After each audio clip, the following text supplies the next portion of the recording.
Celuan je premium brand kada je kozmetologija u pitanju. Oni su na domaćem tržištu već godinu dana, što su odlučili i da označe velikom proslavom u jednom prestoničkom hotelu. Evo što su imali za naše kamere da kažu direktorka Celuana Snežana Milanović kao i vlasnik Damir Emenegi. Ja sam stvarno ponosan na ovo što smo sad napravili u vašoj lijepoj državi u Srbiji i nadam se da ćete slaviti svake godine ovaj ovakvi lijepi event.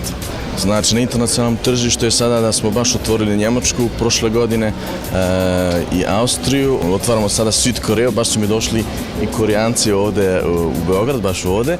I onda nastavljamo u Rusiju, idemo u Makedoniju smo otvorili, Crna Gora, onda ide i čak smo otišli sada i na Kosovo smo otvorili. Sad momentalno smo u 12 državama u Evropi. Veliki uspeh postižete u svakoj državi u kojoj se otvori Celuan. Koji su dalje planovi? Pa dalje planovi su ovako da znači idemo sada prema s lijeve strane, prema Engleskoj, Francuskoj, Švedska, Norveška i krajem godine bi trebali otići još i za Ameriku.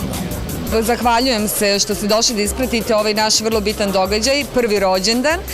Znači, evo godinu dana kako smo na tržištu Srbije i jako smo se dobro plasirali. Ovo je bila sjajna godina za Celuan i možemo samo očekivati da bude još bolje. Dalje planovi su da proširimo isto tako asortiman.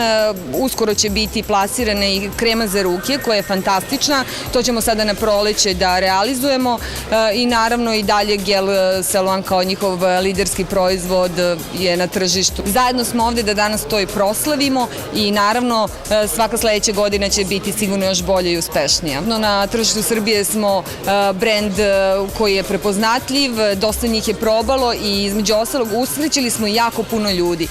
Pomogli, rešili su svoje probleme i negde to je naš najveći uspeh.